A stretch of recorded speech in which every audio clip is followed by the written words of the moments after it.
Hi friends, welcome to the hair series. Just yesterday one patient came and asked to me that why I should take medicines for my hair complaints. So of course then I realized that I made so many videos in hair series and yet I never told you that when should you approach a doctor if you have hair problems. Hair is a dead thing. So often we think that what if we lose a few strands? Why should I take treatment for it? But you have to understand a very important thing, that is our hair is reflection of our health. So if we are healthy and all our body parts are functioning properly and we are having a good nutrition and proper diet, then of course we'll never have any hair complaints and you don't really require to visit people like me. But if you are not healthy in your body, then of course your hair reflects it and you will get all the complaints related to hair.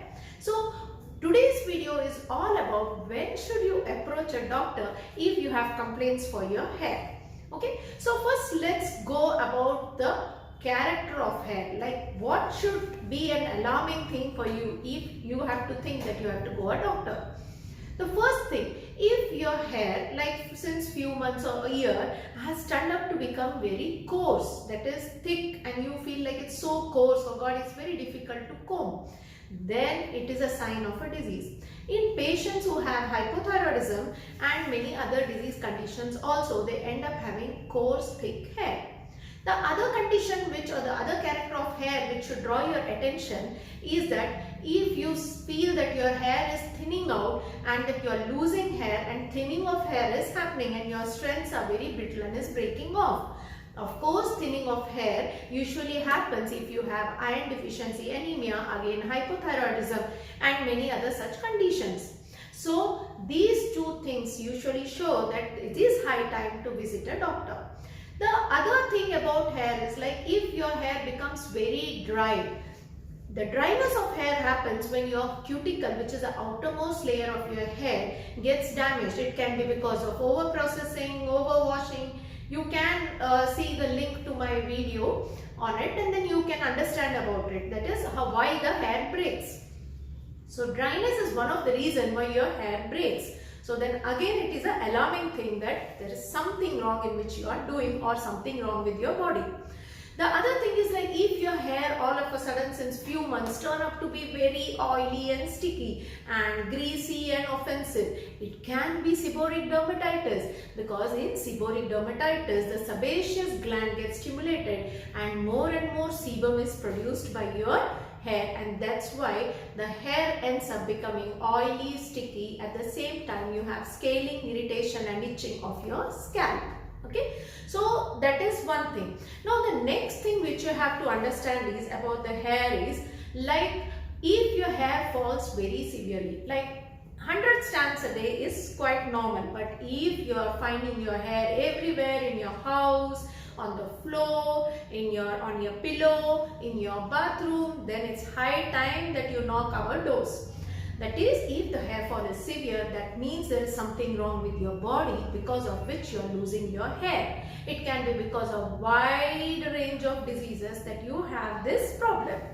The next thing is that other than hair fall, if you have breaking of hair, then of course that also shows that it is high time to visit a doctor. The other thing which is commonly seen is many patients come to my clinic and tell, doctor, my hair is not growing, it's the same length since month. So if your hair is not growing, that means it is not going into the growth phase, that is anagen phase of the hair. So for the link on the hair cycle and stages, kindly follow down.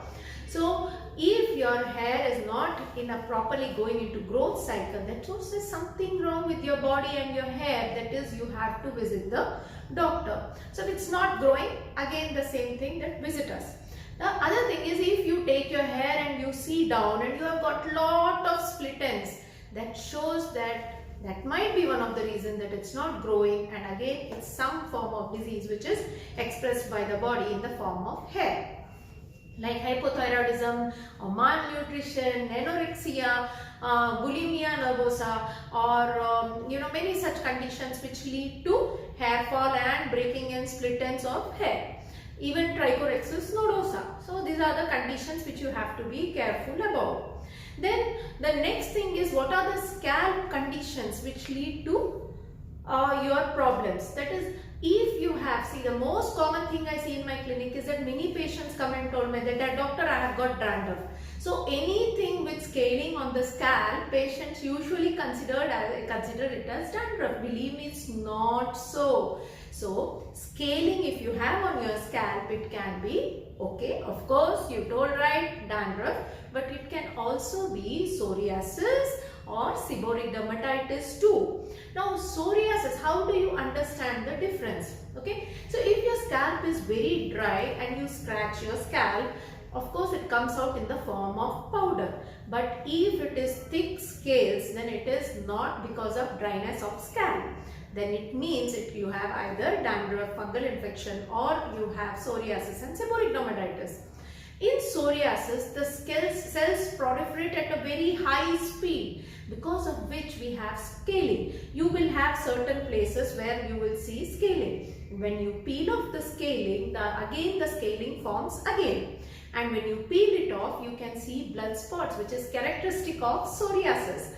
But at the same time, as I told previously, along with scaling, if you have more redness, itching, and your hair is becoming very oily, scalp is oily and is offensive, of course it indicates seborrheic dermatitis. Now in seborrheic dermatitis, you can have skin complaints too. That is, you may have scaling in the scalp, at the same time behind the ear or on the hairline or on the cheeks, on the chest, you can have eruptions, itching and redness, which shows that it is seborrheic dermatitis. So that's a high time you visit your doctor. Then other than this, what else makes you think that you should go to a doctor?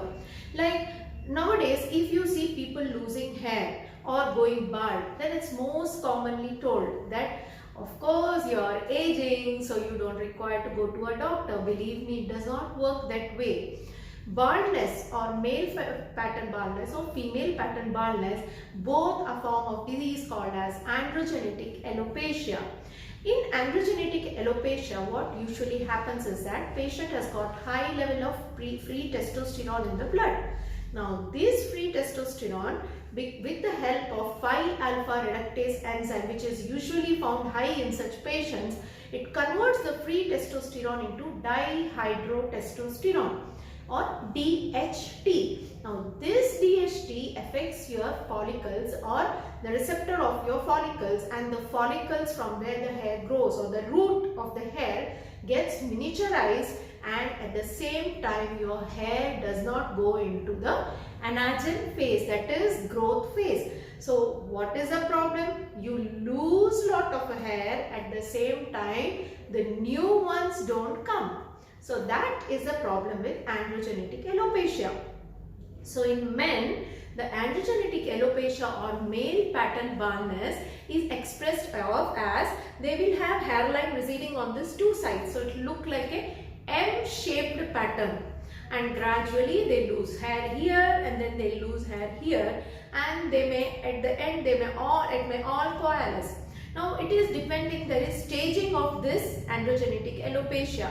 But once you reach the 4th or 5th stages, it is very difficult to correct it. The earlier you show to the doctor, the easier to regain your hair, and it's easier for the doctors to help you too. Then the female pattern baldness. See, in females with androgenetic alopecia, they don't express the same like men. So what usually happens is that they have a diffuse hair loss. So if you see the scalp, the partition, if you see, they will lose hair along the partition. If you see the scalp, it looks like a Christmas tree pattern. So they lose hair here, there in a diffuse form, but not like as a patch as how you expect. So baldness, next time don't tell you're aging, it might be a sign of a disease. And the same way, if you lose hair in bunches from a particular spot, that is alopecia areata. So you can see the link below on my video on alopecia areata. It will help you in detail about it, and you can get all the information from there. So these are the things. If you have any of this, it's high time to knock our doors. We are there to help you. Now in homeopathy, we have got so many medicines, let it be hypothyroidism, iron deficiency anemia, or let it be malnutrition, anorexia, or whatever be the condition, we can help you out. The earlier you come to us, the easier for us to help you out. If you like my video, like it, share it and subscribe it. And you have got certain doubts like how my patient had, please put it in the comment box and I'll surely try to answer it with a video. So thank you. Stay tuned for more. Take care of your health.